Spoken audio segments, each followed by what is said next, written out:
right. I need an extra light in the room. Good morning, good afternoon, good evening, whatever it might be, wherever it is that you are. Thanks for joining us this morning. Man, it's been a week. Let me tell you. It's been an interesting week. Yeah, Lots of stuff. yeah. Uh, I have Tell warm. us about your week, JP. Tell us about your week. It's a therapy session here today. So for So, people joining it us, sort of feel feels free to like it. join. And yeah, live on air, therapy for JP. Right. Um, nah, it's just I don't know. It's just been a long week. It's been. I got home. I was out yesterday because I had to go to a funeral for a family friend, and which was fine, whatever. And I got home. It was like I don't know, 4:45. My wife was like, I'm just gonna go pick up some dinner because she didn't know when I was gonna be home, and we didn't know how long I was gonna be there, whatever. And about 2 minutes later, because I had a meeting, right? You and I were sitting in a meeting, and but A long meeting. a long meeting. And about 2 minutes later, she texts me and says, "I can't go anywhere because I have a flat tire." Now, this is we've replaced the tires on this car 3 times. It's 2016, and she told me she said, "Well, I was picking up our son from school, and a mattress fell off somebody's car, so she turned to avoid it." And Damn. yeah, I'm just like, I mean, for starters, part of it's probably just where we live, which is, somebody threw a mattress in the back of their truck and left and didn't strap it down or whatever. And where we live is like an unincorporated part of the county, so there are no police. So people drive like fools. I mean, people go 80 miles an hour down the highway. And so sure enough, I go out there, and there's a screw in the shoulder of the tire. And the screw has a washer. It's like going like through a washer. And that thing's got to be as big around as a quarter. I mean, it's huge. It went through the tire. Yeah. So What are they made of? I don't know. It was just a screw. I mean, it was just I don't know. It was a screw. I mean, there must have been a lot of pressure for that screw to manage to make it into the tire with a washer. Yeah. So That's there's insane. there's a screw with the washer's still on it, just like it was normally. Here's a picture. I'll show you a picture. I was going to say, show us pictures or it never happened. Look at that thing. It's huge.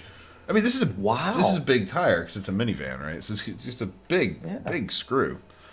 So I'm running around like I haven't eaten all day because I got up and left, and I had gotten up and left. So I was hungry, and I'm out there like trying to wrestle this tire out.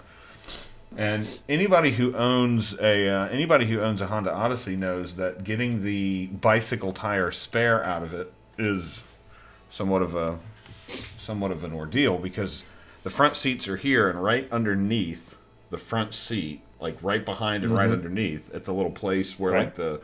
like basically the footboard, if you're sitting in one of the middle seats, that's where the tire is, the spare is.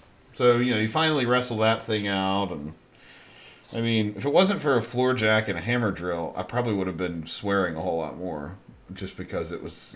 But so like, it's super hard to find. It's super hard to find tires right now, and since we just bought them, they've got like some protection thing, but the Honda dealer's like, yeah, we can't see you till Monday. My wife's supposed to go somewhere tomorrow to take the kids. So now we've rented a van so she can take them somewhere. Which means tomorrow morning we got to get up like first thing and go pick up a van from the airport. I'm kind of done with this week. I'll be honest. It's been a long week. I still don't have power in my bedroom because I can't find an electrician who can actually make it to my house. And I'm just done. I just feel very done with this week. I don't like this week. I don't like how it's going. It started strong too. But yeah, this week I don't know what is going on, but it's like everybody at work suddenly is back and wants to do work. So hey, I needed this yesterday. You're like, wait a minute, I haven't heard from you in 2 months. And I don't know. Like, the other thing that's kind of weird. I'm kind of hesitant to mention this, but yeah.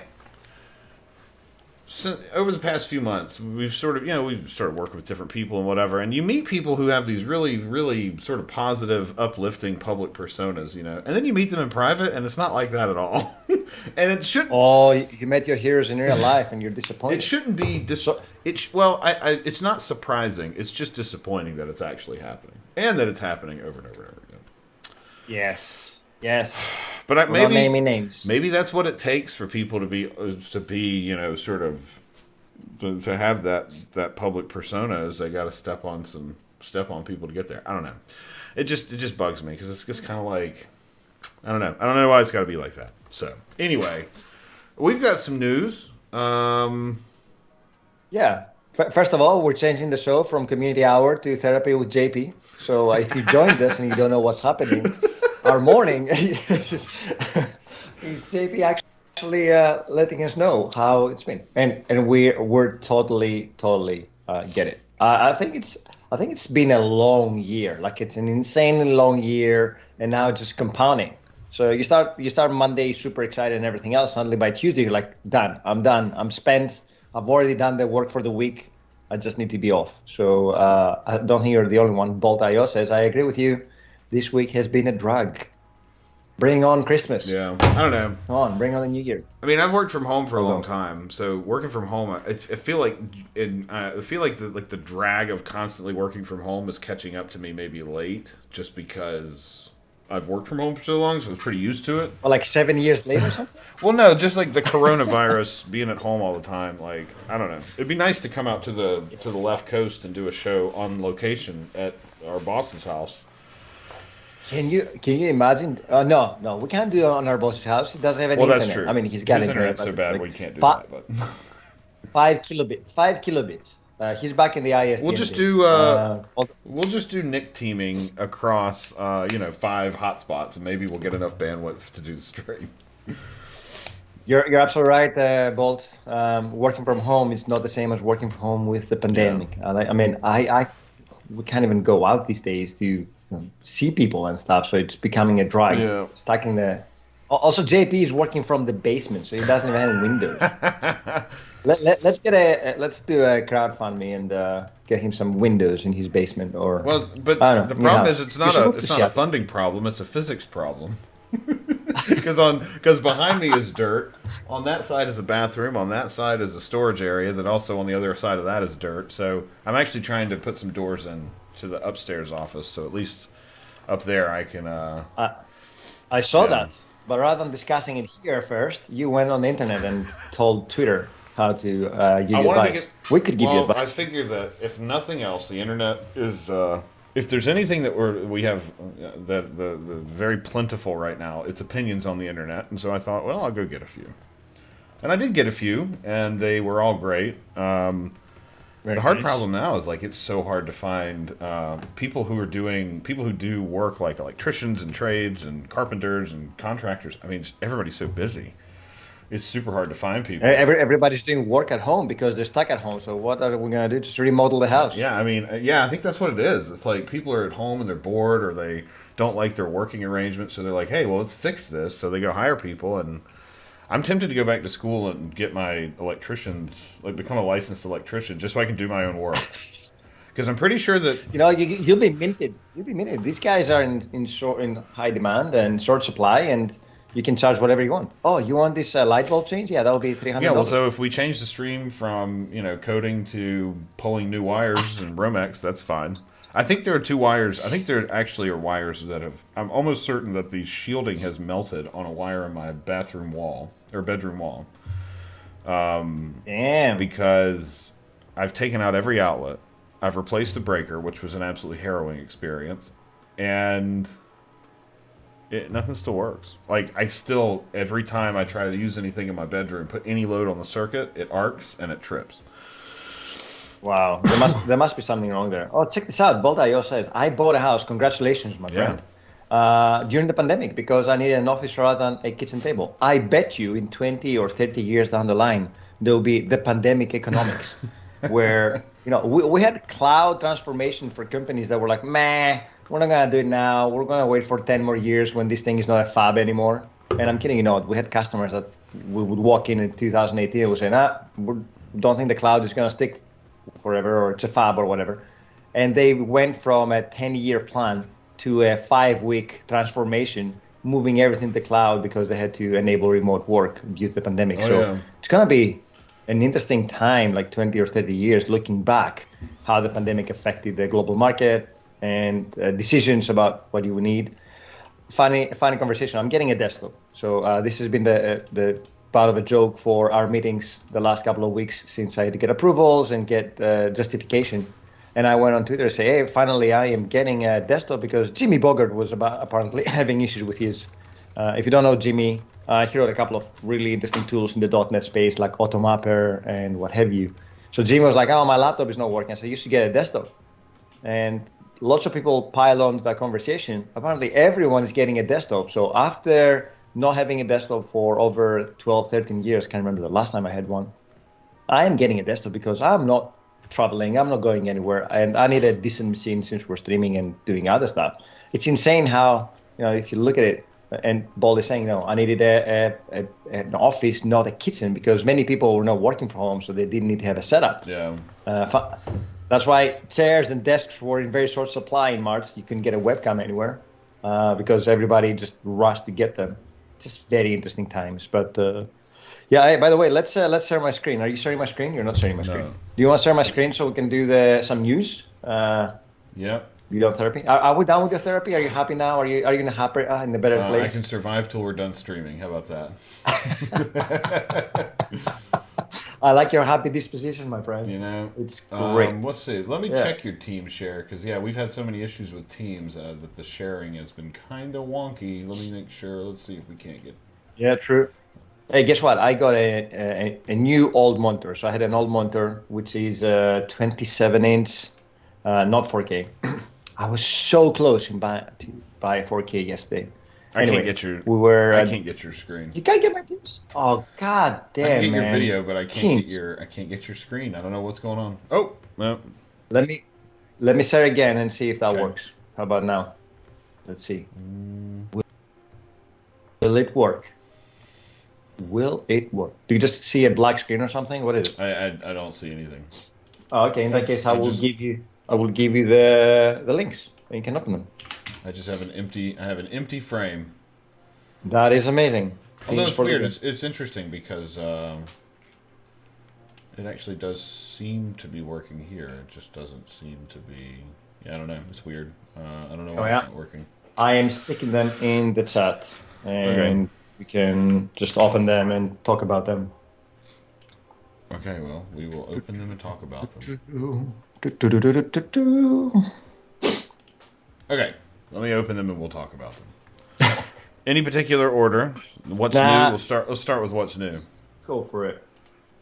Oh, my other complaint is my OneDrive for Business doesn't work. Is it stopped syncing? Do you have a file that is locked or does not work? I have no idea what's wrong with it. I have done so many things to try to make it work that I'm ready to give up. Oh God, that's not good. I'll just have to copy files through the browser, I guess, like it's 1997 again. Anyway, okay, what's new? So these are our what's new docs, right? Yes. So it looks like your Blazor tutorial has made it to docs. That's awesome. Isn't that amazing? Yeah. Which one did we open first? Sorry. Let me see. Yep. So, yeah, the Blazor tutorial made it. So that's the Blazor server. We're actually working right now to get the Blazor WASM as well, because there have been quite a few questions and a lot of interest on the Blazor WASM stuff. So this is a very nice page because every month we will be updating this. I think it's also at the root. So if you go into the develop, if you go to the root of develop, JP, the blue crumb, breadcrumb. Yep. Here it is, right? I think. No, not there. Yeah. There should be somewhere there. Get started. Then we have what's new docs. There you go. On the right-hand corner. Right in the very bottom corner, as far away as possible. Makes a lot of sense to have what's new down there. Makes so much sense. We need to give feedback to the docs team to bring it up, because that's the first thing you want to see. Maybe even make it more prominent on the page. Yeah. But this is where you can find all the new stuff in the docs, everything that we updated, because lots of things have updated, especially in the .NET space with Microsoft.NET Web. going GA. That's super interesting. Blaze browser. What is Blaze browser, Deniska? Oh, Most fun. Blaze, like the browser, like the Chromium fork that has like it's like got a bunch of privacy and ad blocking and stuff. I Oh, think the only thing about it, it's got okay. some weird crypto stuff too, which makes it a little weird, like cryptocurrency things. But Right. An interesting blog here from our friend Kunal. I don't know if you remember Kunal. I think he was probably our first guest for our community hour, he may have been, maybe the yeah, second guest. yeah. It's been a while, man. It was back in July. He came to do some Azure Functions with Azure AD and I think Azure Storage. And this time he put a nice blog post about how to lock access to your services using Front Door. It's a great service if you haven't used Front Door because it can act as the front door to your Oh, services. cool. Yeah, that's Um, cool. it also, yeah, so not so much about identity, but it does involve an element of security here, and I wanted to bring it to surface. So if you're interested, have a quick look. We'll share the links on the blog post as we always do on the dev.to site that we have, dev.to.425. So you can always find it there. Next one, we have continuous evaluation in Azure AD is now in public review. Yeah, this is super. Super. This is super cool. Yeah. There was a video of this that was floating around Twitter, but essentially it means that if you think about the way it works today, when you try, let's say you're trying to sign into your email, if your administrator has enabled conditional access policies, they get evaluated at that point. So when you try to sign in, right? Mm-hmm. And that means that if you were accessing the service from say off network or you required MFA, those policies are evaluated then. And continuous access Yep. evaluation is very different in that your conditional access policies are essentially continually evaluated. Mm-hmm. So if you change something, so we've signed in, we've gotten a token, and we're using OWA or something, right? When you're doing that, that works for the duration of your token, and then of course a lot of things happen in the background to silently renew that. Yep. But for the most part, we don't talk to Azure AD again until that token's expired, right? And when you're Mm-hmm. validating the token in your own services, you don't typically you'll validate that the token is good, but you might issue a cookie or you might issue some other key. Continuous access evaluation essentially lets certain apps right now say, oh, something's changed, so you can no longer access this, right? Huh. So it's Nice. super super cool, especially for administrators who are maybe worried about, people trying to get around conditional access rules or whatever. It's really cool to see, and makes for a really good demo. So we'll have to find a really good demo to show people. So Yeah. So if you have any questions, make sure that you hit Mr. Alex Simons. His Twitter is down there. yeah, I'm more than happy to. he's our cover vice president. Reach out to us, not Alex. But I'm just messing. Can you imagine sending support request to Mr. Simons? Alex, these guys told me to call you. They said they know you.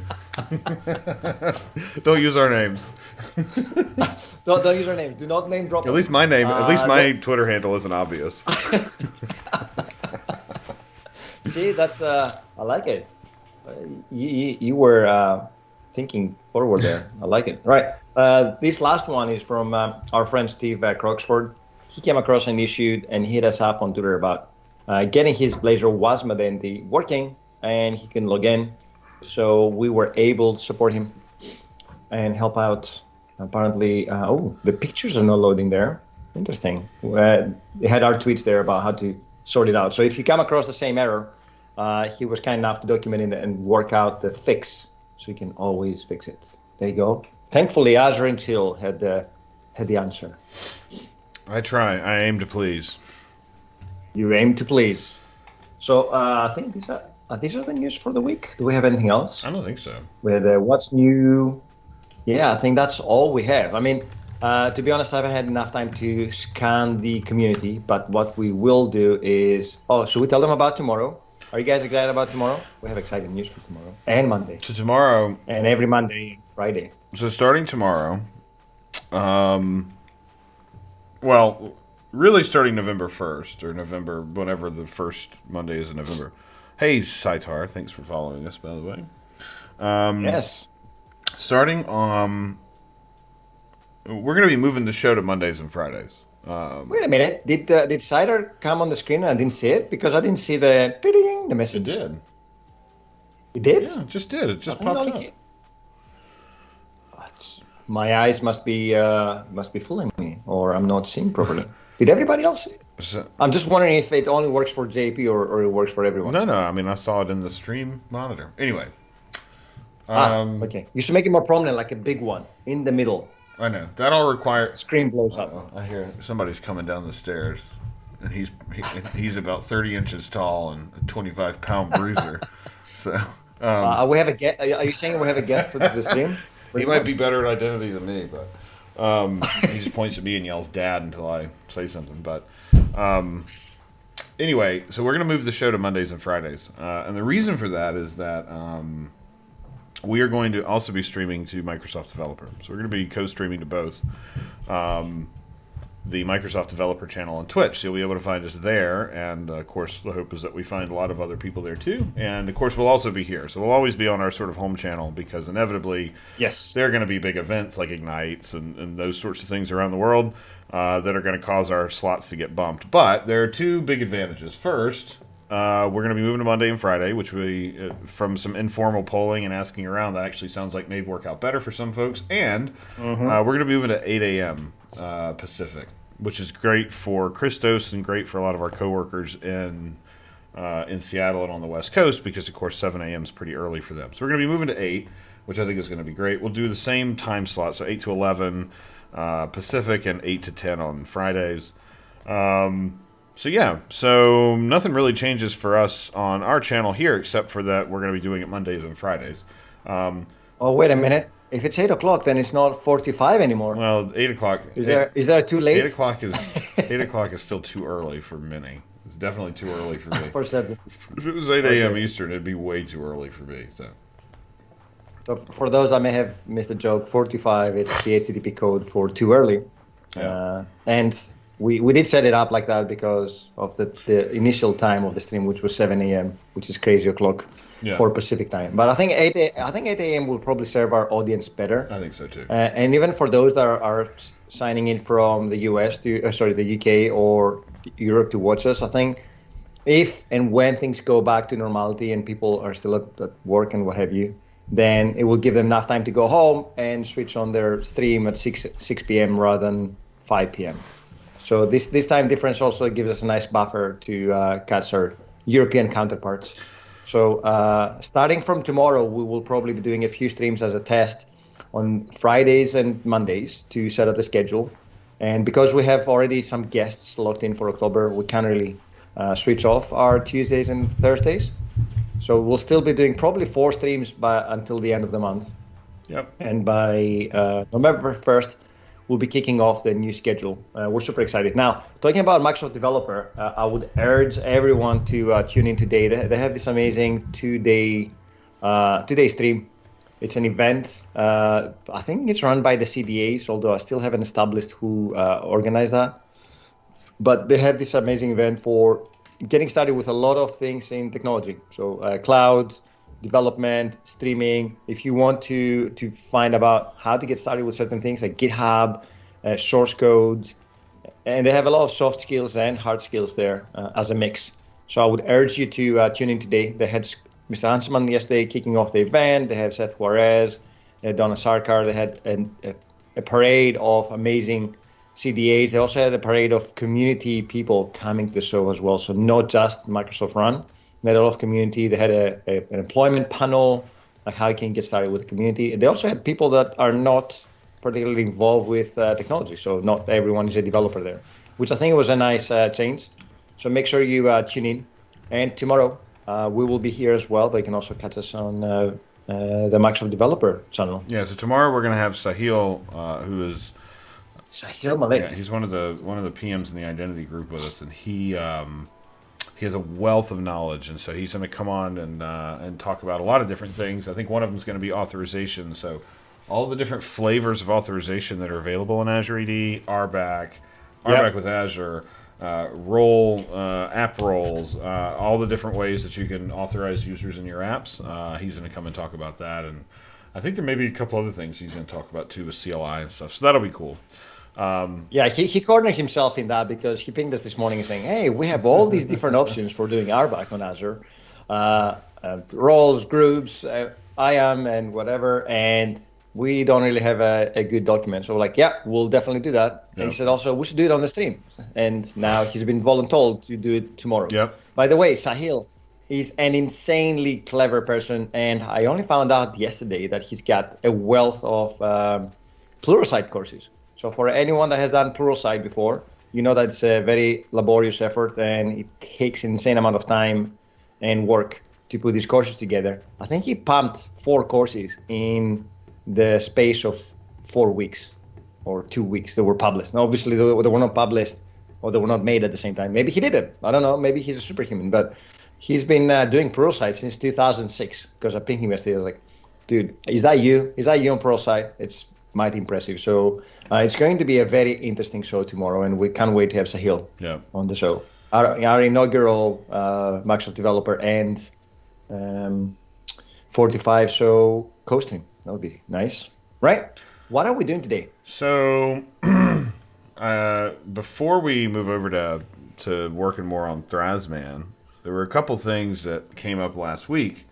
And one of my... Oh, yeah, I have a question as well, by the way. So go ahead. You go first, and then I'll go. So my buddy Corey, he and I had worked together for a long time. He has built... he has actually put in some pull requests to the Thrazman repo for ARM templates for getting the Azure resources deployed, which is awesome, which I have not looked at yet. And GitHub Actions for doing some builds and deploys. So he created a CI/CD one for doing the code build and code deploy, which is awesome. Very nice. So that got us talking, and that got us thinking of, well, this is great, but if you've never used the GitHub action for if you've never used, which by the way, Callaway, when I first met him, he had very short hair. Like, we've essentially traded hairstyles because he has a ton of hair and I cut all mine off. So it's incredibly strange to be looking at him in this photo because I'm kind of like, I don't know who this person is, but we got to talking about, hey, wouldn't it be great if we could use managed identity? Because when you use a GitHub action to push something to Azure, to push an ARM template, to push code to a function or app service or whatever, you have to have Azure credentials. So if you look at the GitHub actions, I'll open those up here. So if you look at the GitHub action for pushing, for connecting to Azure, it uses this Azure login action. And the Azure login action is pretty straightforward. You do a uses Azure login, but it's expecting this credentials object.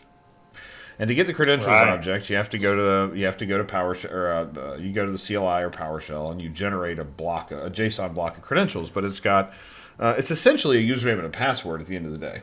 It's a client it's a client ID. It's a client secret. It's an app registration or a service principal. It's a client ID. It's a client secret. It's a tenant ID. It is a subscription ID. So it's a fairly straightforward, block. And the login method or the login action uses that, which is cool. But it means that you've got to go. You've got to essentially generate a secrets file. You've got to save the secret in GitHub Actions, which of course you can't see it once it's been done, which is good. But you've now got another secret that you own and manage, right? So it's one more secret that you have to make sure you rotate, that you rotate it on time, whatever. So we got to talking, and I thought, it'd be really cool to do this with managed service identity or managed identity from a VM. So this way, there would be no credentials anywhere in the whole pipeline, right? Nice. Yeah. So I started doing a little bit of work. And I'm going to go look at the workflows here. So I've been using the Azman repo as a place to test these workflows. So if we go look at the actions here. So the Azman repo is the old Azman repo because now it's called Thrazman, but we haven't renamed the repo. Just to clarify, right? Azman v2 is Thrazman. Yes. Yes. in case people are like, are we going back to Thrazman? Because we had that whole conversation about rebranding and Yeah. renaming. So So keeping you straight. so we've got these different actions here, and each one of Mm-hmm. these is sort of unique. So we'll start with a self-hosted system assigned MSI. Now, Okay. self-hosted is important because if you think about managed identity in Azure, you can't use a managed identity from anywhere but Azure, right? Right. So in order to do that, we've got to deploy a self-hosted GitHub Action Runner, which is fairly straightforward to do. In fact, I'm going to go ahead and log into mine here. So I have a GitHub runner, GitHub Action Runner that is installed on a VM. Now, Yep. the packages are all available from GitHub, so you can do a self-hosted GitHub runner. Uh-huh. This is running on a spot instance in Azure, so it costs.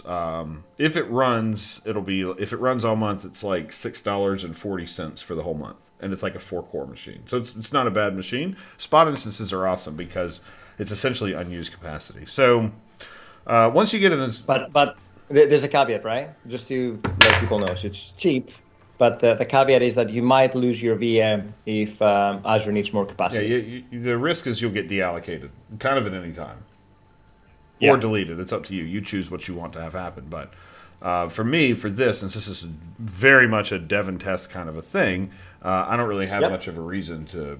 I don't have much of a reason to have a full blown. I don't need 100% uptime on this machine.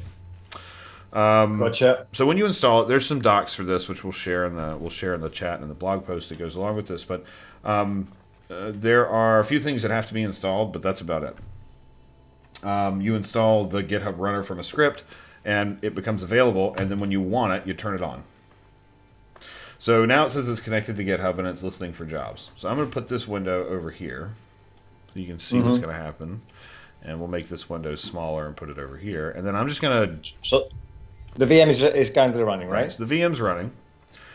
I'm just going to go kick off one of these jobs so we can see what happens. So I'll use the self-hosted. So what happens if I mean that's a great solution, but what happens if I need to run my CI/CD reliably and my spot instance is down? Will it spin up another one and wait? Will the GitHub action wait for the VM to spin up, or am I done until I get my instance back? I mean, they get queued for some period of time, but yeah, if your instance isn't running, then your job's not running. Uh-huh.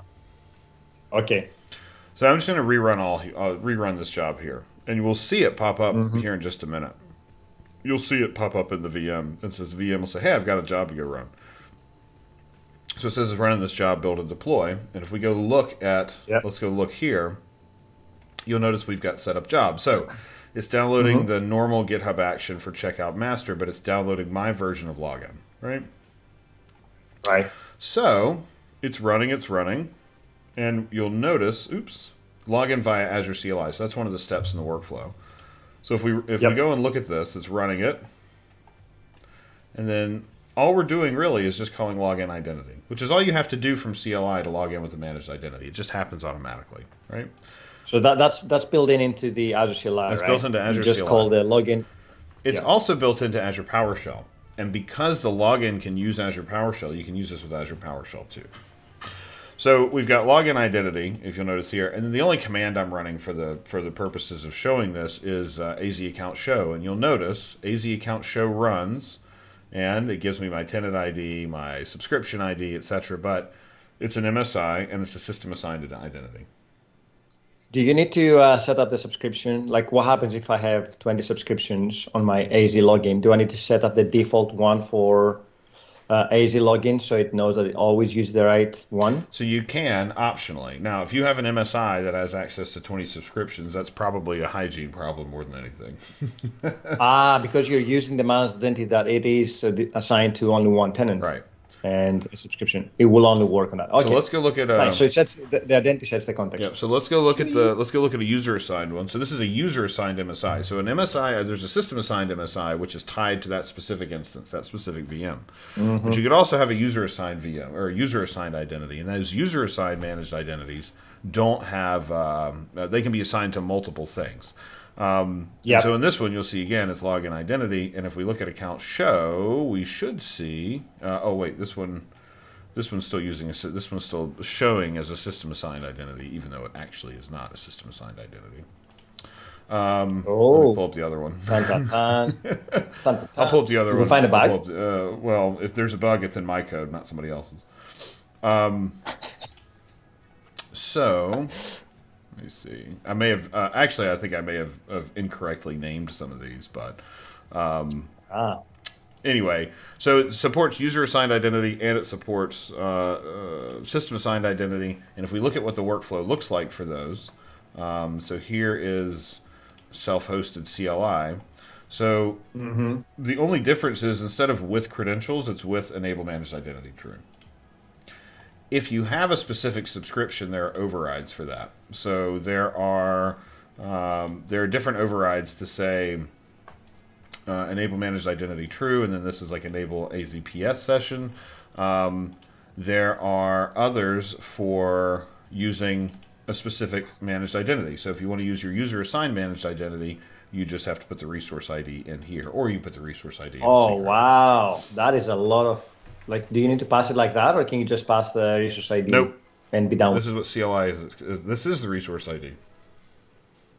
it? Sorry, you can't pass the GUID or whatever. It this needs is to be the full. Yeah, this is what CLI expects. So this is what you have to use. Okay. Yep. And AZ PowerShell uses this the same way. So these will both work. These work either way. Now you could also put this in a secret if you wanted. So if you didn't want this in your workflow file, which there may be some info you don't want, like your subscription ID and your resource group IDs and whatever, you may not want that in there, and so you could always put this in a secret if you didn't want that to be exposed. And for are you going to cover the RBAC permissions for these master identities? Am I jumping ahead? Well, so each one of these identities has a different, the identity becomes, just like we set it up last week, right? Because we set up managed identities earlier in the week. The managed identities themselves are essentially they're just RBAC options. So there's no sort of there's nothing special about them. So if I go let me go open up one of our managed identities for our action runner. And if we look at the identity for our virtual machine, this is a system assigned identity. It has an ID, and it has an object ID. And if we look at the role assignments that it has contributor on both my management group and on the subscription. Yeah, because in order to spin up resources, you need to be a contributor. That's right. But you can set it on the resource group or the subscription level, depending on what you're doing. Yep. So you can lock down the scope of the master identity. Right. So what it means is, instead of us having to put secrets in our GitHub repos, instead we can run a VM, and the VM can have any collection of tools or extra stuff that we need to have on it. So if we need a specific version of CLI or need a specific version of PowerShell or have some extra tooling or something like that we need, all of that can be installed on your VM, and the tools will just use it. So this is the thing that actually pushes Thrazman out to the function, and this is just a really standard function deployment script, and the only difference, of course, is that we're using my version of the login, and we're using managed identity with it. Oh, because you had to use your version of login because my pull request hasn't been merged yet. So we've got a pull request in to get this into the main Azure login. But of course, it's going to have to be reviewed and stuff first. So if you're interested in testing it, this is really the extent of what you need in your workflow files to make the change. So instead of with creds, which would be your secret, this is sort of what the standard one looks like, uses Azure Login with creds. Instead, if you use JPDA Login 1.2 with that's your GitHub repo, right? Yeah, that's the repo. So you can go take a look at the code. If you use this, of course, the other thing you'll notice is up here we have runs on self-hosted. So if you tried to run this workflow on a non-self-hosted machine, it's not going to work because there's no MSI in there, right? Because it's not in your Azure subscription. It's GitHub's running it for you. So, there's a trade-off because now you've got a VM that you have to run and you have to keep up and running and whatever. But if you want to be sort of credential-free all the way through your CI pipeline, this is one way to do it. I wonder if later you can do mass identity. Yeah, you're right. I was thinking like if they can build it into the whole workflow, but you can't really because mass identity is assigned to an Azure resource. So Yep. I can't think of a different way. But to be honest, it's not an uncommon workflow. Many of our customers, many developers I know, had to spin up VMs to install custom agents because they had specific requirements or specific tooling that was not supported in normal pipelines back in the day or GitHub Actions. So if you want to work around issues like that and you want to have a tighter SecDevOps,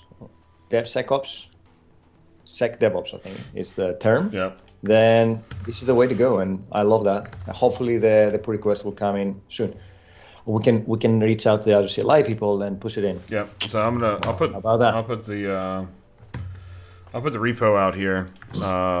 You put the repo, and then you will also write a blog post about it, so people can do it today if they want to, right? And this is the repo. So JPDA whack login. This is the repo that actually has the. This has the actual code in it, so of course you can go and take a look and tell me where I did things incorrectly. But the bulk of the change really is to have there are a couple extra switches here, really just for determining if you're using managed identity or not. Other than that, it's still at the end of the day it just builds a login command just like the old one did. So for the most part, this code didn't change dramatically. It just has a couple extra checks to find if you're using. Figure out if you're using managed identity or not, and then there's some other changes sort of upstream of that. How did you test that when you were building it? Testing it was kind of a pain because there actually I saw a local runner, so there's a way that you can run GitHub Actions locally, which is cool. Okay. But in order to essentially for me to test it, I had to publish it under a tag.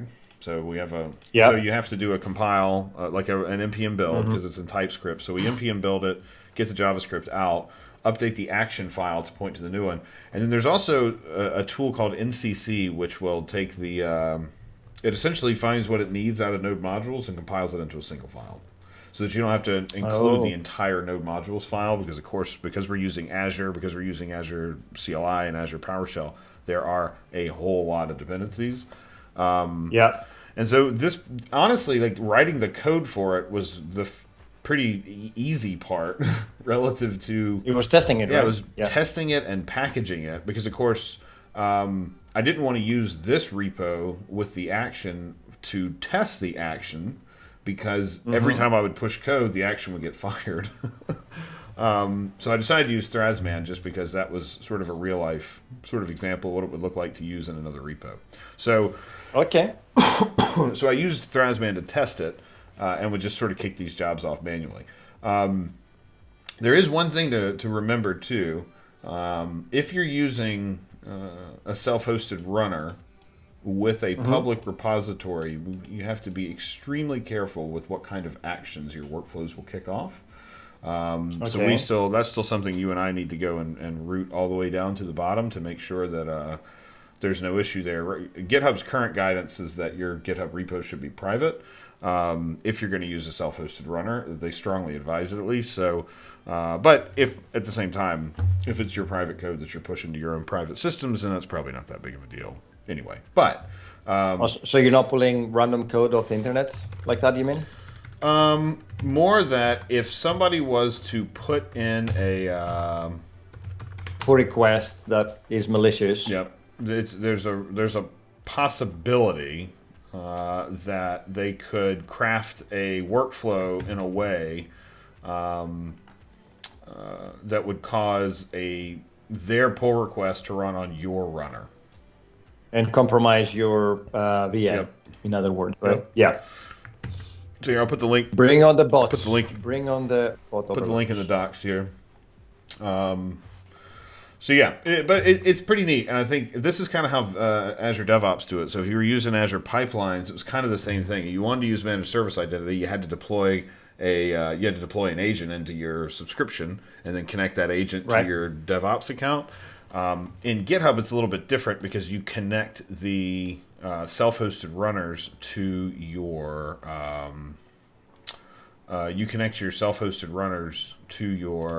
repo. So they are linked to a repo.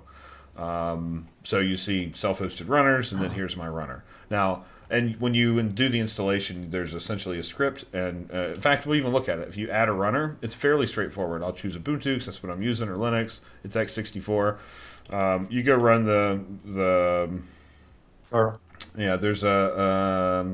there's a package you go download, and then you'll notice there's a specific token. That specific. Oh, I love it because in the configure it actually points to your one, so it doesn't give you a generic one. It says Thrazman to dash token, so it's fantastic because it gives you the actual steps that you need to follow without changing anything. Yep. So it's you download a package, you run a script, and then it's configured and it's linked to your repo.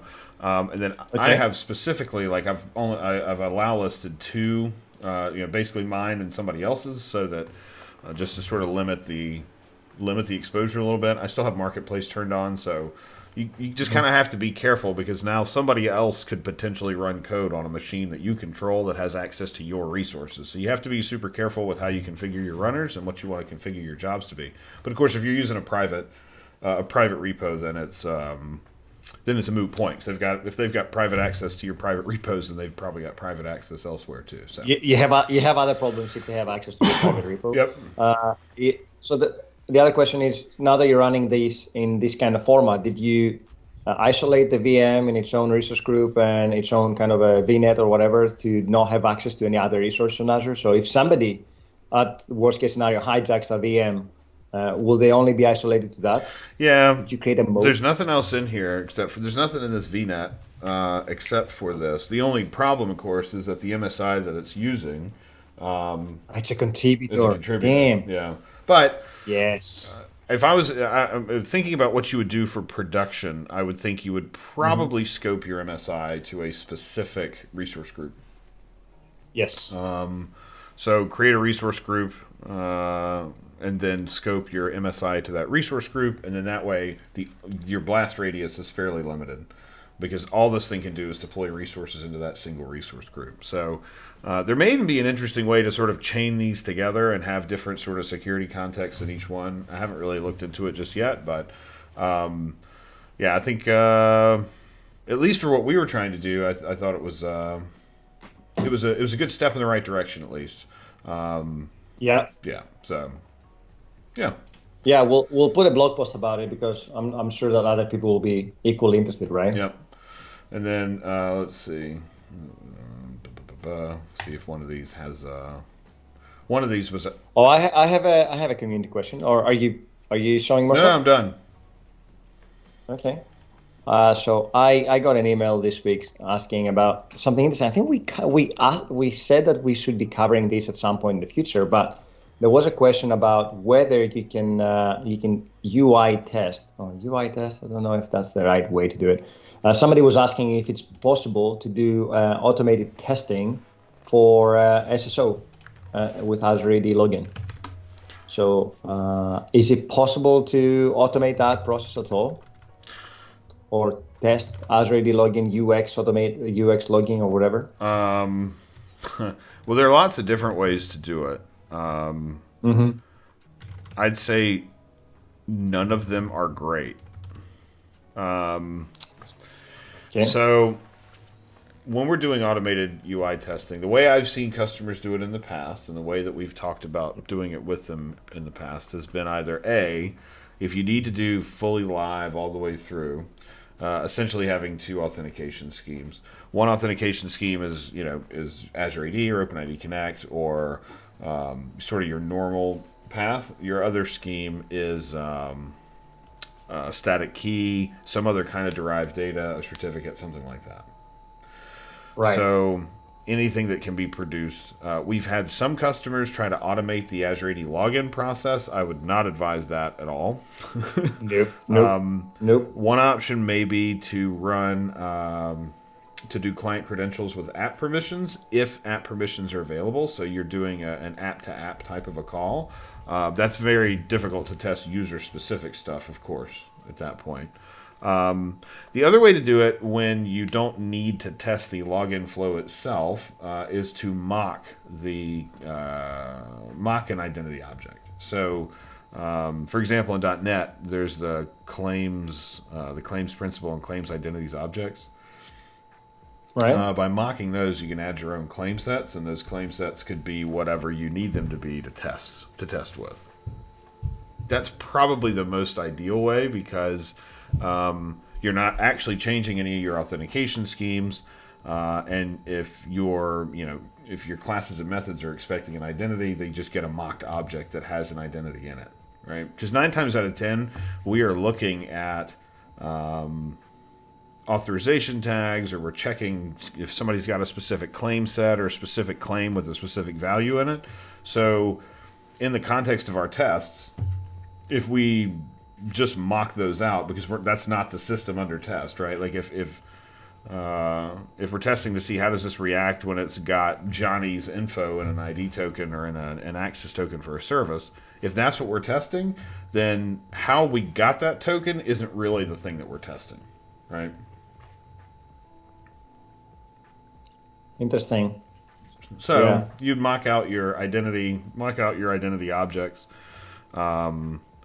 and push those mocks in and use those to do your testing. So. And there's no way to how does that work with SSO though? I don't think you can test SSO like that, right? You can't test SSO, but you can't really control SSO either. Like, if you find a bug in SSO, in Azure AD SSO, for example, it's not really a bug you can fix. And I mean, SSO itself as a function is pretty much a user function. So you're testing to see what happens when a user goes from tab 1 to tab 2, and it just ends up having to be an integration test. Right. Not really something you can run because it's also something you have so little control over. In fact, it raises another point too, which is you should really never assume that you'll be able to get a token for a user without them interacting at some point. So we talk about MSAL a lot. We talk about the pattern of acquire token silent followed by acquire token pop-up or redirect, for example, in JavaScript. But ultimately, you should never assume that you will definitely get a token silently, except for in really specific cases, like when you're doing client credentials, for example, where you essentially have to get one silently because there's no user interactivity.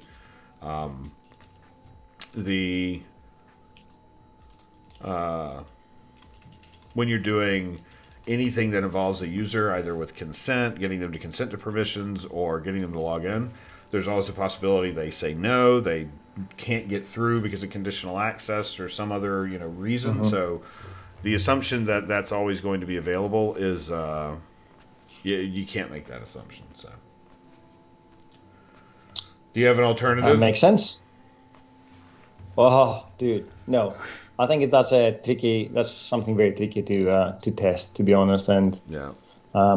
sometimes it makes me question why people would want to do that, because it's almost like testing other people's libraries, right? Yeah, I mean, if you can't... You have an expectation and the service has an SLA. So it's like I'm trying to understand what they're trying to prove here, that the backend system is working or the integration is working.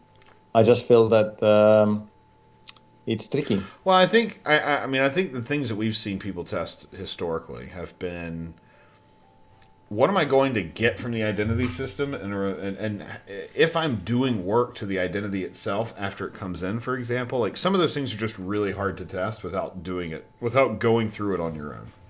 Like if I'm taking a claim set and I'm adding a bunch of extra claims, but I'm looking at the claims that are coming in order to make that distinction. I mean, yeah, you could say, well, mock out the ones that you expect to get, but what if you get an additional one, or what if one comes in with a slightly different name? Like there are all sorts of sort of weird edge cases that people have hit, and so that's why they want to do the testing.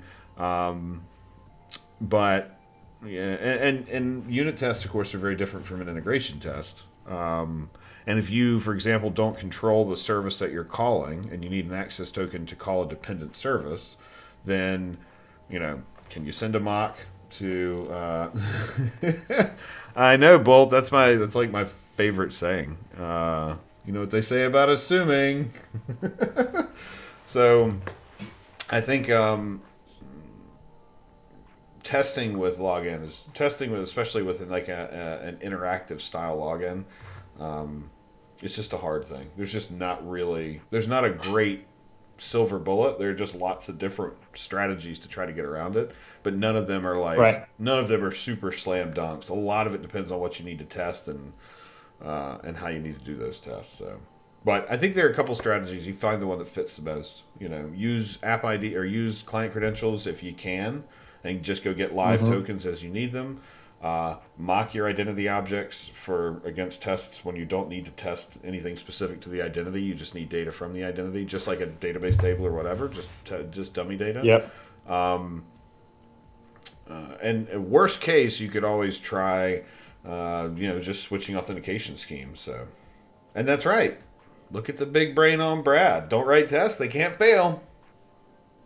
Exactly. We need a meme for that, man. We need an emote. We need an emote for an emote for if you don't try, you can't fail. Emote for big brain. There you go. Clearly, that's what the U.S. is doing in terms of coronavirus testing. Nobody can have it if we don't test anybody for it. So let's put our head in the sand. All right, so let's take. All right, we're back. That was a quick break. We are back. You know, when you say that, my mind always goes to Arnold. To what? I'll be back. although my accent is not as good, but this is what it always reminds me when somebody says "I'll be back." A Scottish, I'll be back. A Scottish Greek Arnold would be. I'd pay money to see that.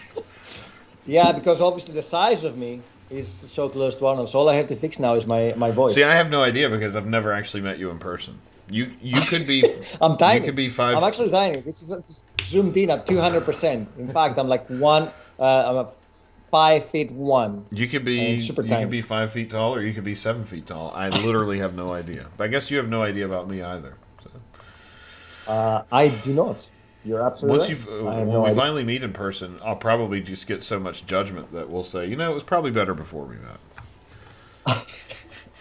I seriously doubt that. I'm just kidding. Okay, so let's get back into Thrazman. So where we left off was we had an argument about durable functions, which we're not going to argue about durable functions today. We can come back to them later. But the big thing that we got was Alex from Facebook helped us point us in the right direction to try out Resource Graph. So the whole point of Thrazman is that we're going to build a tool to manage our Azure resources. So it's going to tag our Azure resources, primarily resource groups for now, and one of the tags, in addition to some metadata tags, one of the tags is going to be an expiration date. And so at some point in the future, another process needs to come through, check those expiration dates, and then delete those resources, right? So we have this sort of scheduled task, this timer function here. And this timer function is running every 5 minutes. We can change that. For right now, it's every 5 minutes, just because it's since we're going to be doing a little bit of dev against it. And the timer function really sort of serves two purposes. One purpose is to find untagged resources. So it's going to find any resource that it does not have a tag, and then if that resource doesn't have a tag, queue it up to go be tagged by the tagging thing that we built in an earlier episode. The other thing it's going to do is that for those that are past an expiration date, we need to queue them up to be deleted, right? So another function is going to handle going and actually doing the delete calls. And the third thing we wanted to do, which we talked about a lot, was notifications, right? Because in the first version of this, I wouldn't get notified. I would just arrive at work and my resources would be gone, and I'd be like, "Oh, I forgot! They were going to get deleted today." Schoolboy error. Yeah. Schoolboy. So error. instead, this time around, we thought it'd be a good idea to add some notifications. So we really have three things. Let me get my OneNote up here. of the things that we want to work on, and Mm-hmm. we want to do. I'm going to scroll down a little bit and let's just get to some blank space here. So essentially, we want to scan our resource groups, which it's not really a scan. We're going to be using resource graph. Yeah, we settled on that, right? Yep. We're going to scan our resource groups. We're going to queue up tagging for untagged resources. Untagged. There we go. Untagged resources. We're going to queue up deletion for expired resources. So these two are fairly straightforward. You know, if it's not tagged, then tag it, and if it's past the date, then delete it. But the other one we wanted to do was notifications. So I think this one is probably something we want to think about a little bit more too. So we're going to send a notification. Hey, X resources will be deleted in the next Y, or in the next Y time period. So I think, Okay. and then sort of an extension of that is an override to say, hey, don't do that. Maybe that's a stretch. I don't know. So the first one would be like, we should probably look at our time periods. I mean, I think for me personally, a 7-day notification and a 3-day notification would probably be good for me, and maybe even a 1-day. So that way I get 3 notifications and say, hey, we're going to delete this. In fact, 7 days may actually be too long. Let's just stick to 3-day and 1-day. I think 3-day and 1-day is enough for me. Yeah, you don't want to over notify, Yeah, because right? then I'll just ignore them. People. Exactly. If you do too much, if there's too much noise, you tend to ignore it. It's like I have a bank tool, like what's it called? Like it checks I think it's called bill pay, and it tells you stuff. Right. And that accesses my bank. So my bank sends information saying somebody accessed your bank account. Obviously, I know that the tool is running it, but I got to the point now that I'm thinking, if somebody tries to access my account and I get a notification, I will ignore it. So if somebody maliciously manages to access my credentials or whatever, and they manage to access my bank account, then I'm screwed, because I will ignore it, because I'm getting all these noisy notifications about my app accessing my bank account. Yeah. So I need to fix that or address that, because otherwise I can be in serious trouble, since I don't have any money. I mean, they can go in. I accept donations, by the way. Plastic, Venmo, anything you want. We know, kind of on that topic, though. If you want. On that topic, if anybody's watching this who's building a multi-factor system, I would absolutely love to get a notification telling me not just you need to approve this sign-in, but you need to approve the sign-in that's coming from this device for accessing this app or whatever. Because Yes, like knowing where it's coming from, Yeah. it will be amazing. I mean, because sometimes I'll get a notification and I'm like, and then I realize I opened a browser somewhere, like on another machine, or my kids opened a browser and LastPass hasn't MFA'd in a month, and so it's sending me a notification like it's probably my kids, but I'm not sitting up there with them, so I don't, so like that's what I mean. Those kind of things, it'd be nice to know what they are. Like, I would absolutely love a way to say, yeah, like this specific MFA request, like. Right now, like in Microsoft account authentication, it works pretty well, because MSA, it gives you numbers. When you're using passwordless, it says, hey, tap the number that you see on your screen. So at least it says 42 on the screen, I'm tapping 42 on my phone, and these two are linked. But Yes. if it said, accessing, Outlook from Chrome browser in, Lake Wiley, South Carolina, I'd know that's me. I'd know, or that's what I'm doing, or accessing from a mobile phone. That would be. I'd love that. We need that desperately. Yep. That's it. Anyway, okay. So let's get our queuing done, or let's get our management done, because I know we're the Alexa part's gonna be the fun part, right? Yes. But this is essentially a live query. So this is all sort of HTTP operations. Yeah. And that's gonna. I think this is really going to be essentially a proxy for resource graph, because we're going to be saying, hey, tell me all the VMs that are, tell me everything that's going to get deleted in the next week, So can Alexa send a notification like initiated by Alexa? I think it can, right? So yeah. or did we look into that and we saw that we couldn't because they have a limited number of Yeah, when notifications? we looked at it, it seemed like the things that they could do were fairly restricted. Like we'd have to. Yeah, that's like your shopping, right? Yeah, Shopping's there arriving. was one really specific one around garbage collection day because I guess well, I think in Japan it said that in Japan garbage collection is on a different day. So like it's never, or maybe not never, but it's not consistently on the same day each Not week. consistent, So it would right? send you a notification to say, "Hey, your garbage day is Thursday," or whatever. And then you miss we tend to ignore the notifications from Alexa for a couple of days. And oh yeah, shopping arrived 2 days ago. Thanks for letting me know. Yeah. But imagine missing the garbage. Like God damn, 3 weeks of garbage collected because I tend to ignore Alexa's notifications. Maybe we need a better system. But Well, and that's kind of the thing is like you open up. Like I get a package delivered, and my phone gets a notification from the Alexa app, and there's an email, and the devices go off. It's fatigue. I never look at them. I'm like because I guess Amazon has stopped sending what has shipped and what has been delivered, like the actual item in the email, because they don't want email providers scanning that for ads.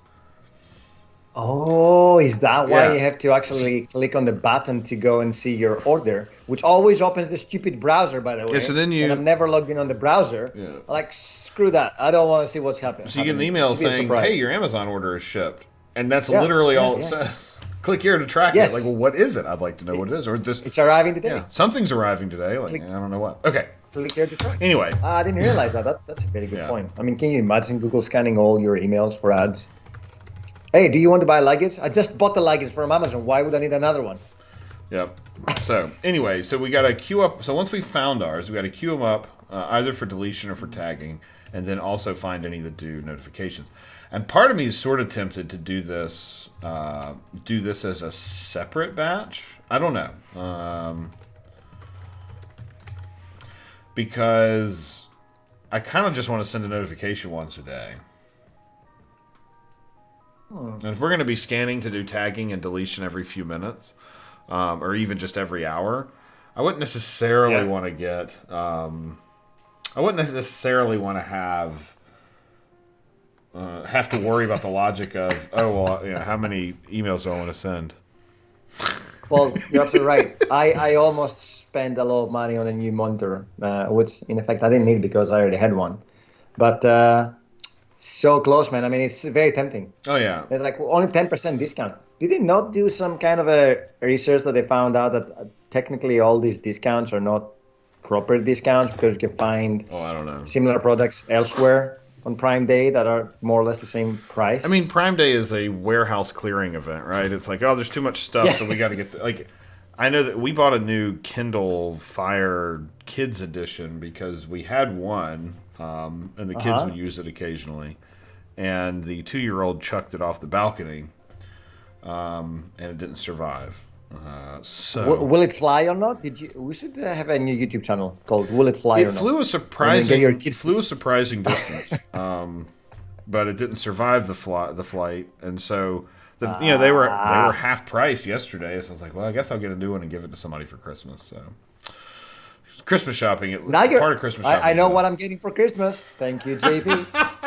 I don't care if it's a kids edition. I'll take it.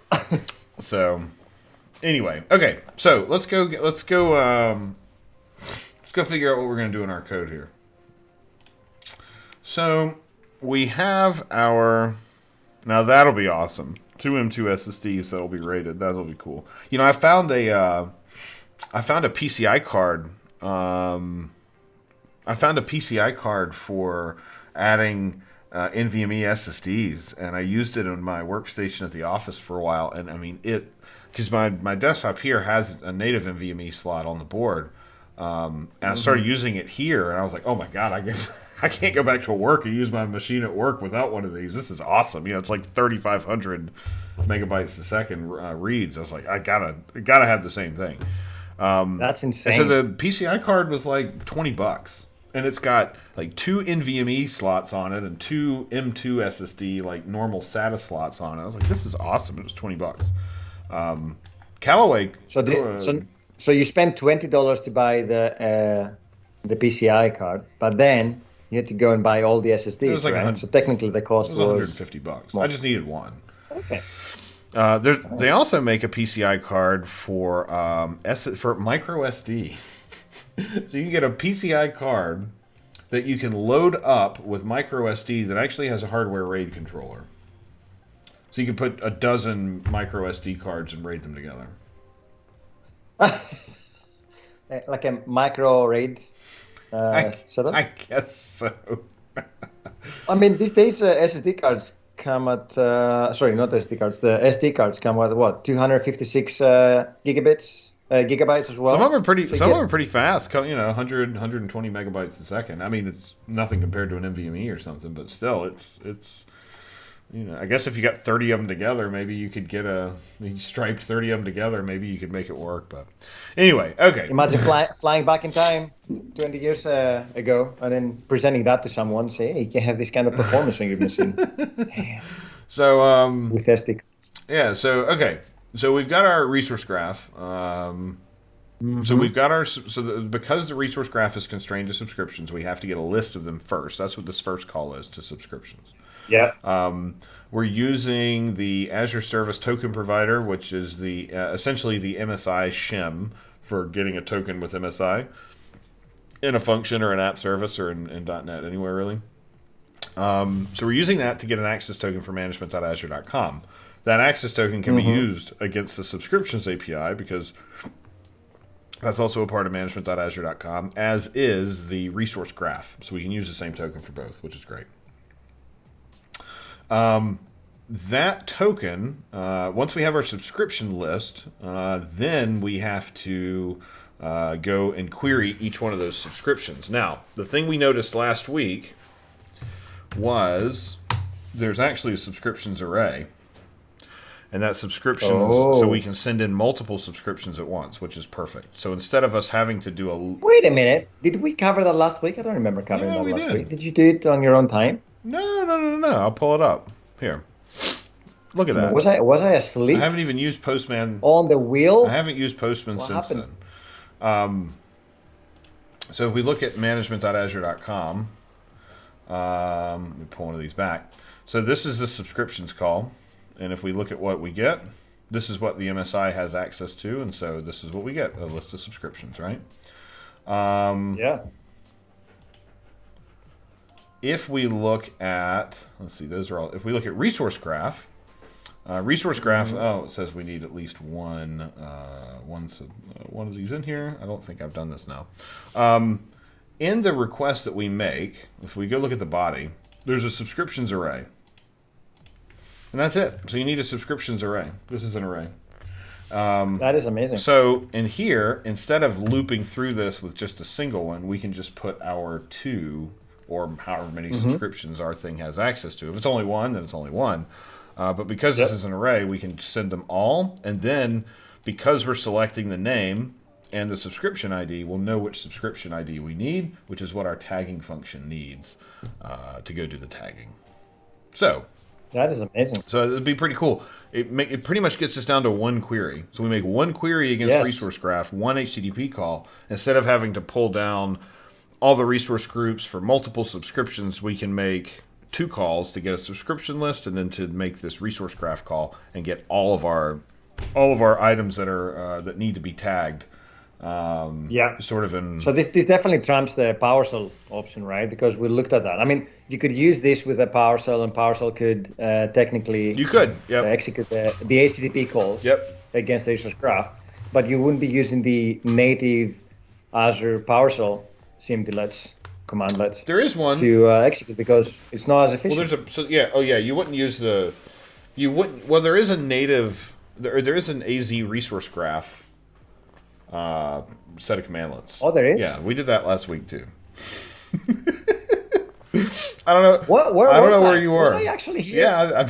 What? I don't remember anything. Like, what happened to my brain? Yeah, no. So it's like that day's wiped out from memory. Did something bad happen on that day? My brain just went blank. Apparently so. Let me set my subscription here. I'm totally like this is new to me today. What happened to me? I'm worried now. I need to, did I not sleep well or whatever? I mean, apparently not. No, it's awful. Now I feel bad. If we covered all that last week, then, man. I mean, it's okay. We can always go back and look at it. But yeah, there is a. I don't know why this isn't working, but there is a search. Let's see, import module AZ resource graph, and then search AZ graph, and then you just issue it a query. So the same query that we are going to issue in code, you can also do it with PowerShell natively. Maybe natively is probably the wrong word, but there is a set of commandlets specifically for a querying resource graph, which is cool. So we could use this too. It doesn't really matter. But since we're already here, we're already doing it in this function. I didn't. That's fine. Didn't see a big reason change, especially with how sort of unexpected the behavior was of that. The slowness of PowerShell. We reached out to the team and what have you. There were some issues with PowerShell last week on the repository, hence the slowness. Yep. So there are a couple ways we could do this. So because we got to generate some JSON, like this isn't going to work obviously because this is just a query. So we got to generate some. We got to generate some JSON that represents our query, and our it looks like. Let me get my Postman back up here. This is essentially our object that we need to send. So there are a couple ways we could do it. I suppose we could create an object. That's one object. That's one option. Then we'll just let the serializers handle it. That might be easier since it's going to be an array. Then we'll get all the native things. So let's call this. What is this? This is a resource query object or something. Resource query object. Resource graph query. Okay. And it's going to have two fields. Now, there are records now in C#9, although we're not going to use them here. I don't think Azure Functions have added support for C#9. So we have a list of, let's see, subscription IDs. And we... So not be subscription IDs? Oh, okay, fine. It could be, I mean, it could be however you want it.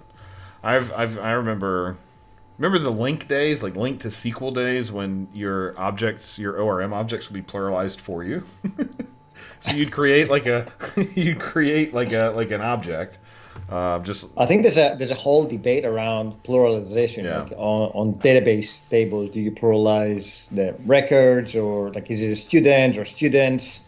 I think it's the same here. Like I would probably have gone with subscription IDs because that's a collection. So if I were hovering over, or if I were looking at the property name, then I would know what it is. But at the same time, does it not need to be subscriptions then? Because that's what the expectation is for the JSON. Look at you. So we'll call this cheating. Subscriptions. That's not cheating. It's making sense in the context of what we're doing. I would probably rename the object to subscriptions. Be done with it. Well, that's fine. If you were writing the code physically, then you could do that. So from Monday, I'm writing the code, folks. No, I mean, yeah, you could do it either way. I personally feel like subscription ID is more descriptive, but if you want it to be subscriptions, I guess that's fine too. There you go. So, and then query, of course, we have our query. I guess this could probably be a struct. It could be, but would you do the return on the query? Would you string interpolate what you're doing there as part of the return object, rather than passing so the getter would be the string that you expect to pass into the query? Sorry, say that one more time. So the query is expecting a string, right? Yep. So rather than passing the string into the object that you create, would you not use the getter to set the value of the query, and then string interpolate whatever else you have to put in there? All right. Or I don't think you even need to string interpolate, right? Just passes the. So what is the query? Yeah. I mean, this is the query. This is it. It's just that's it. But why are you setting it up? So you can make it more Yeah, Well, fine. because this way, instead of I get it. doing like instead of manipulating JSON in this string content object and just creating it, I figured Yep. this way at least we can serialize it. It might be a little bit. It probably won't be faster necessarily, but it will make it more. It'll make more sense to us. It doesn't really matter. We can do it either Got way. it. No, no, fine. Does Azure Functions support nullable reference types enabled? Good question. Uh, I don't know. I think so. I think if you're using the CS prods, I the compiled functions, not the dynamic ones, the the CSX, then you can set the nullable values to in the CS prods and test it. Enable nullable reference types in .NET, but what about Azure Functions? Do you put Azure Functions How do you? in the query? Let's see. So, what is the level of Azure Functions now? It was at one point. Uh, It was Net Standard. it's V3. Is it? It's Is it V3. Net Core App 3 now? Let's go look at our CS Proj. There's probably one place to go look. So it is Net Core App 3.1. So we should be able to use them in here. Yeah, Yep. it's enable nullable, Yeah, because right? that came out in Net Core 3. So yeah, that should work. So if we were to do it here, that should work. Yeah.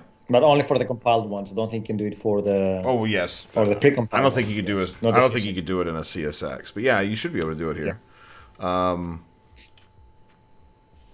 I don't know why. It's what is it? Enable nullable, I think.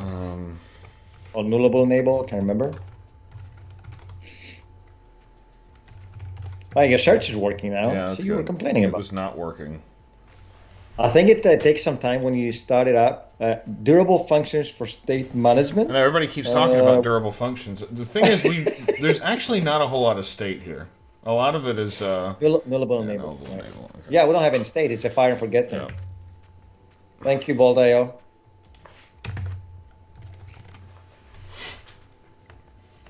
Yeah, I mean, But do we have anything nullable? Probably the subscription ID is coming back, or would that be an empty object?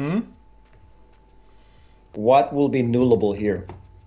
Oh, why is everything underlined? Is it the nullable enable? yeah, because these because we're not setting them, and these are not marked as nullable strings. So if we did this, Yep. we should be okay. Yeah.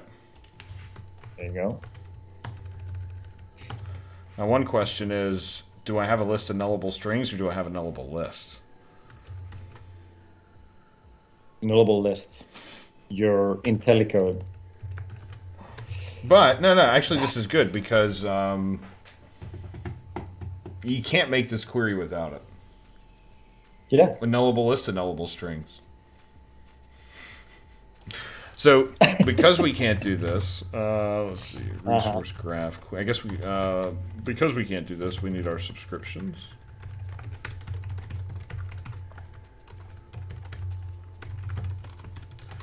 And we need our query.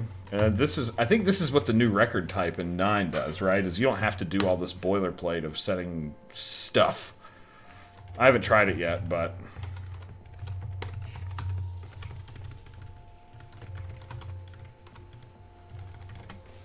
yep. So in order to create a new one of these, you have to have values, which because Records for the win. because essentially since both of these are required, you have to have them. We could maybe even do. I think there's probably one that's maybe makes a, well, maybe makes a little. Well, no, actually no, because the way we're going to be getting it out of resource graph, we're going to end up with an enumerable of them.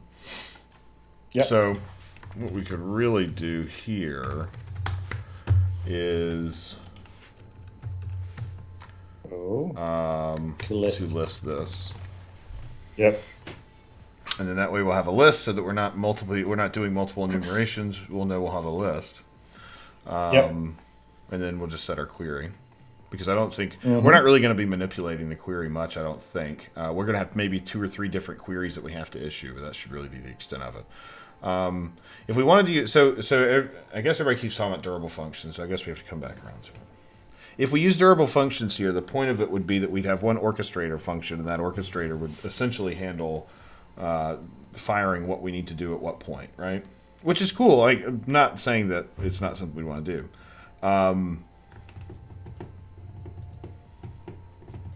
I don't know.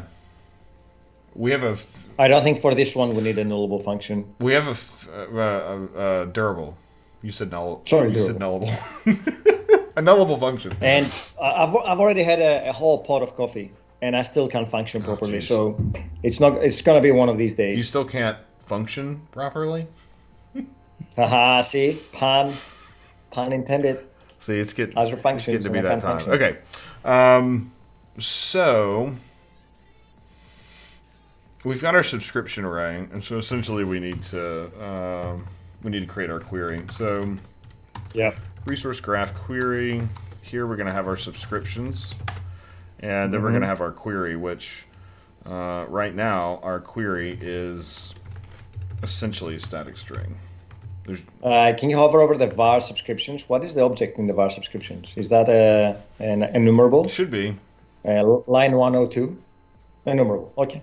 Perfect. Yep, an nullable enumerable of string, Sweet. which Nice. actually may cause some problems. We'll come back around to it. So here is our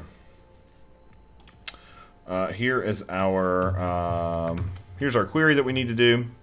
There's nothing too exciting about it, and then essentially our string content here is just going to be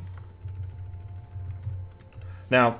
Let's see, system text JSON serializer, serialize our query object, right? And we'll add some using so that our code isn't so wide. Yeah, I was going to say why not, but And we'll use this one. So we need systemnet, and we need system text JSON. So, although we've already got Newtonsoft because that's a dependent. That's one of the dependencies that. yeah, So I don't know which. it's weird, right? Although can we drop that dependency yet? I don't remember. We need. You can drop it from, I mean, totally, just remove it from, that's a good question. I don't know, actually. Yeah, I don't know. I mean, we personally, I don't think are actually using it anywhere, are we? Isn't Ubisoft being deprecated? Well, it's being replaced by the .NET JSON, but it's still kicking around. Well, there's probably. I mean, because I don't think JSON.NET is going to be deprecated because it's not a Microsoft library. But with systemnet, but I mean the fact that Newtonsoft Creator works here and they've done so much work in system text JSON, I think system text JSON is going to be the default, sort of the default Microsoft provided implementation for JSON. I didn't hear that JSON.NET had officially announced any sort of deprecation. No, they haven't. I think it's side by side, and it will be hard to drop it, especially for so many systems relying on this. Yeah, and So I suspect it will be a case of, side by side, and then I think the default one now for ASP.NET Core is text.json. yeah, and historically,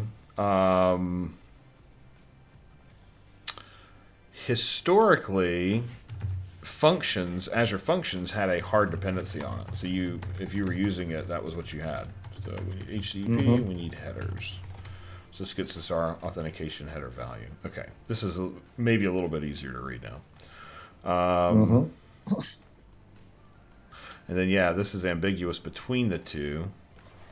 Are we using Newtonsoft anywhere in here? I don't think we are. No. Let's see what happens. Worst case scenario, we'll fail to Oh, we are using it here. deserialize. Oh, there. JSON serializer, and then deserialize. Return type. Damn, I hate dynamic. So we're using that there. I don't think were we using it here? I don't think we were. Yeah, I think we're okay now. Okay. Good. Yeah. Okay, so we're not going to use Newtonsoft at all in here. It's kind of the expectation. We'll get rid of some of these extra fully qualified names that we don't need anymore. Yep. Okay, so then, we're going to serialize our query, which should give us the JSON shape that we need for that for this endpoint. We post that in, and we should get back a response. Now the response we're going to get. Let's go pull up the doc for this. Azure Resource Graph REST. There it is. So when we here, let's use try it. Let's use a try it and see. Sign in. You and your profiles. Hey, they work. How many do you have? You've got 2, 3. How many do you have? 5. Oh, God. But some of them are kind of like private, like just don't have any context in them. Right. Okay. So we're going to make a post to Resource Graph Resources. Our query, let's go get our query. Okay, good. My whole access token isn't there. That would be bad. Let's go get our query. So this is the query that we wrote earlier. So here's our query.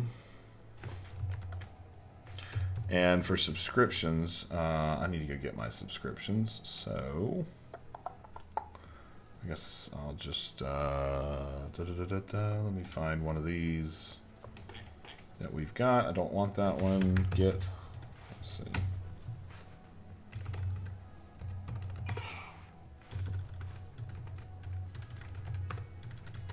I can type today. Of course, I'm probably not logged in here. Can't get token. Yep. Okay. Easy account. It gave you the subscription ID though, didn't it? No, it gave me the tenant ID. All right. Here is my subscription ID. So let's take that over here, put it in here, and let's run it and see what we get. And we got a 400. Of Run course. the baby. Asking timestamp. After parsing a value, an unexpected character was encountered. S. Oh, did I? I must have hit Control S somewhere. Oh, that or is the escape on the expires not working? Oh, right. That's right. The subscriptions is an array. Oops. Ah. There we go. Needs array. Well done, Bolt.io. I wasn't even looking at the chat. I was looking at JP coding live. Line 3, position Line 1 dot dot. 1, 2, 3. Is it word wrap? Is this word wrapped? I mean, it's word wrapped by virtue of being in this designer, but surely it's not wrapping it when it sends it. This must be line 3. Do you have like tabs that you're not supposed to have tabs there? Like escape your S in the query. What? Escape the S in the query. What S in the query? Cool. I've got them escaped. Oh, I don't have them escaped. Let me just do this instead of escaping them. That's what I was saying. Maybe that the error after parsing a value. Path query, line 3, position 1. It doesn't like the double quotes in the query. Oh, that's JSON, standard JSON.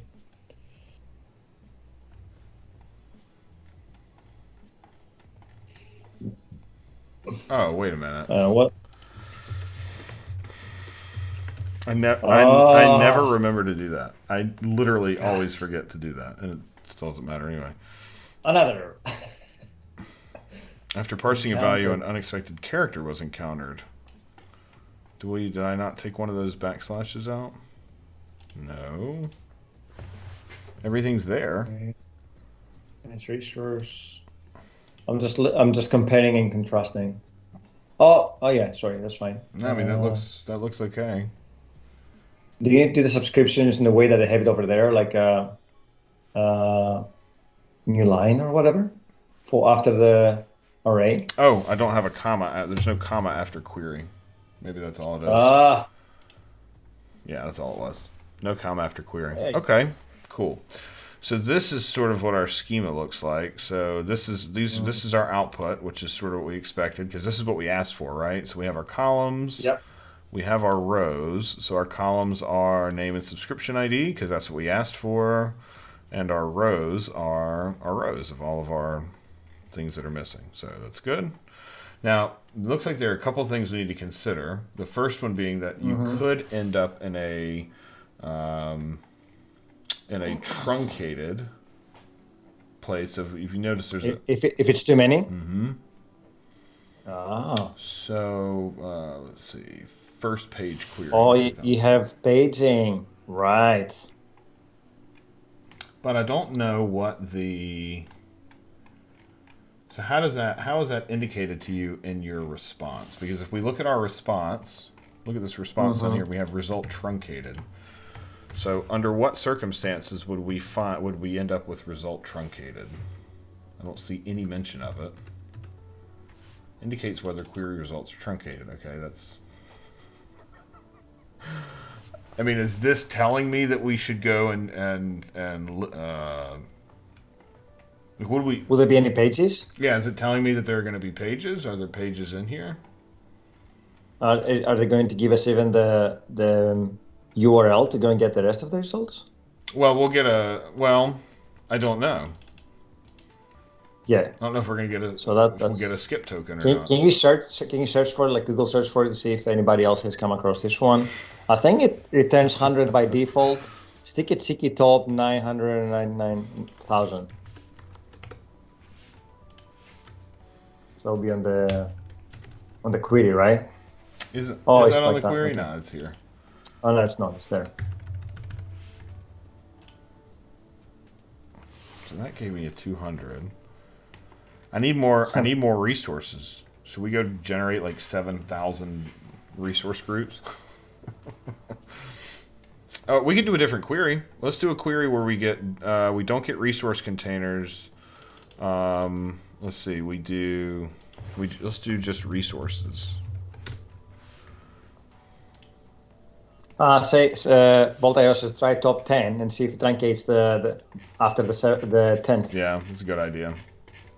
Yeah, so it's also telling us at the top, part of our response we're getting is total and then a count. So maybe it's up to us to look to see if the count is less than the total. But yeah, let's do a top 10. So this is telling us. I don't think my top. I must not have done my top correctly. That's facet request options. We need to add that. So let's see how that looks.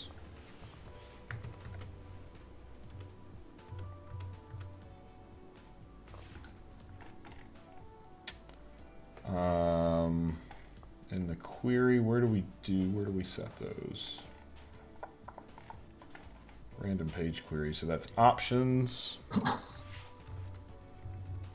Oh, that's the options then. Just stick options there and see what happens. And then we have our top. You already have it, right? It's below. Well, yeah, whatever. 6 of one, half dozen the other. Okay, so we'll do our top. Sure. We'll just do our top 10. That's telling us our total is 168. Our count is 10. And then is it giving us... We don't have... It's telling... Okay, so that does cause results truncated to be true. But we don't have a... But it doesn't give us anything. We don't have a skip token, but we also didn't ask for a skip. We're not using a skip. So if we were to do a... Let's see if we did a skip... If we did a skip 0, we should start at the beginning. So we get our first 10. Let's just do top 1 so I don't have to scroll so far. We'll skip none.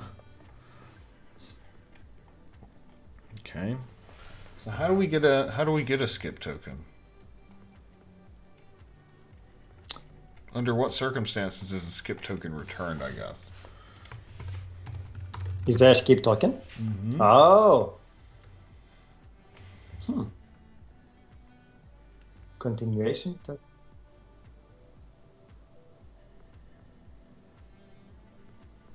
Continue. Still there? Yeah, I'm still here. I'm just looking. So, Sorry. of course, you can send in a skip token, but under what conditions do you get a skip token? Query response. When present, the value can be passed to a subsequent query call to retrieve the next page of data. So maybe it only happens in cases where you have... maybe it only happens in cases where you have just said, give me everything, and it forces pagination because you have too many? Probably. And then count is how many records are in the response. Total records is the number, the total. And then whether or not. So for us, it will be, we will have to look into the total records and the count. I mean, if we don't provide any top, then it should give us everything. And then we should also look into results truncated to see if that's set to true. And then look for a skip token. Yeah. But I'm assuming, and we've already established what assuming means. I'm assuming that you only get a skip token when you explicitly say, give me everything. Yeah, so, okay. Wait a minute. This one says results truncated false, but it also gives you a skip token. That's a bit weird. Well, yeah, so this one's getting a skip token. It also says result truncated false. Exactly. Why? So it's if that was true, you can take off. Bolt is saying, if that was true, you can take off the top. It will auto-truncate at 100, and then you have 168, so it should work. All right, let's try the 168. So 168, we're actually getting all 168 back. Yeah, it doesn't truncate. This one isn't truncating. Maybe it's because maybe it's because I'm only selecting 2. I wonder if I can do a project star and get everything back. I don't know if I can in KQL. No, obviously I can't. What if I just take the projection out entirely? Oh, that's thinking about it. Still the same thing. No truncation. Yeah, 168 for both. I mean, and there's a bunch of extra data that's getting pulled back. So, It doesn't impose a limit. So maybe you... Well, but see, it's interesting because they're doing a top 3 skip 0 and they're getting a skip token. Can you try the same? Just copy that option and see what happens. Well, that's what we had in here. We had top 1 skip 0. And if we run it on our own, I don't see a skip token in here. Ah, there it is. We do have one at the bottom. Okay. So, but we were doing the projection. Maybe the projection was okay because the JSON object was small enough to send everything? Don't know. But we're not getting truncated results here, remember? Because we are asking for the top 1, don't skip any. Like, we're asking for basically the first one. So total records 168, count 1, and then, yeah, look, we don't get a skip token here. Because the data is not big enough? Maybe it's the size of your JSON response that forces the skip token to appear. I mean, maybe. Can I do this? Oh. I mean, it's weird because if you look at the sample response, it says results truncated false. It gives you a skip token. It's not consistent, or at least it doesn't compute. Yeah, I don't understand. Like, essentially, we got one. Yeah, this one's doing a projection, you know. Huh. So yeah, so we got a skip token when we skip. When we didn't. Oh, sorry. When we didn't do a projection. When we didn't do a projection, we got it then. Oh. Ah. So we should ignore the result truncated, and then we should look into the skip token if there is one. I am confused now. Yeah, so if I was to do... Okay, so just because I'm kind of curious. So, because the whole reason for this is like, let's say I've got 2,000 resources.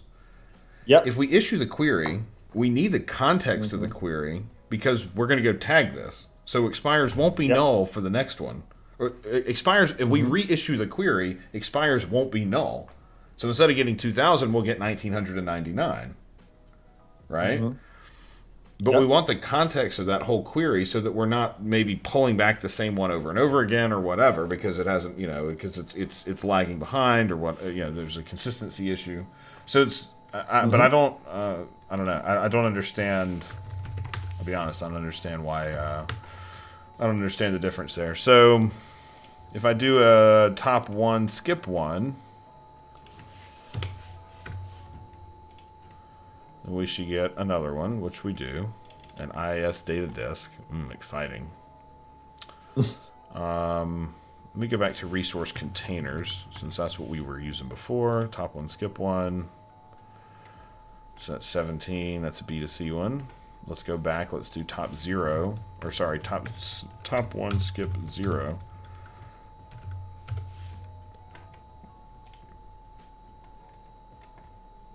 Yeah, I can't think of a reason why we wouldn't get a skip token when we're doing a skip, or when we're essentially doing a skip, unless we have to be doing more than one skip. But even when we skip the first one, what did I hit? Oh, I hit F1. If we hit skip 1 and run it, we get the next one, but we still don't get a skip token.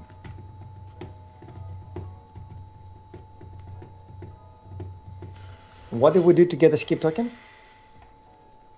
How did we manage to get a skip token the last time? We didn't do a projection. Oh. So if we take the projection out... Huh. Well, see, my first thought would be like, maybe we can't do a projection because of our custom projection, but they're doing a projection here and getting a skip token back. Doc's not consistent? Or doc's not done properly? Azure Resource Graph skip token. Let's see what we can get.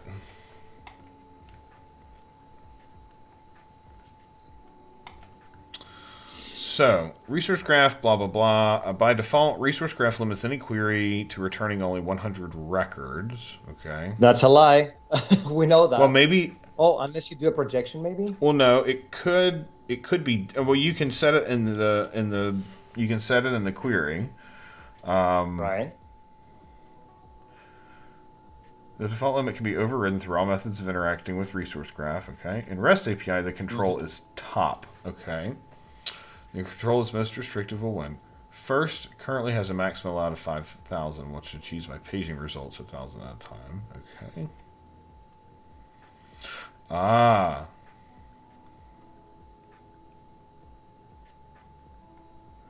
I see. So it looks like you need to get ID in order to get a skip. Paging results. Oh. The query must project the ID field in order for pagination to work. So there we go. That's it. That's why we're not getting it. It's amazing what happens when you read the docs. So we'll project the resource ID, name, and subscription ID. Since we're doing a top 1, skip 1, we should end up with a skip token, and we do. Good. Good to know. Okay. So let's go update our query here that we need to also get our ID, our name, and our subscription ID. Okay. So what kind of shape are we going to get back? In fact, I wonder if somebody's already done this work for us. Azure Resource Graph.net SDK. Has anybody built one yet? Oh, there's a Resource Graph client. It's looking pretty good. Oh. And that's not part of the Azure SDK? Yeah, it is. Azure SDK for .NET. Huh. So Resource Graph client has...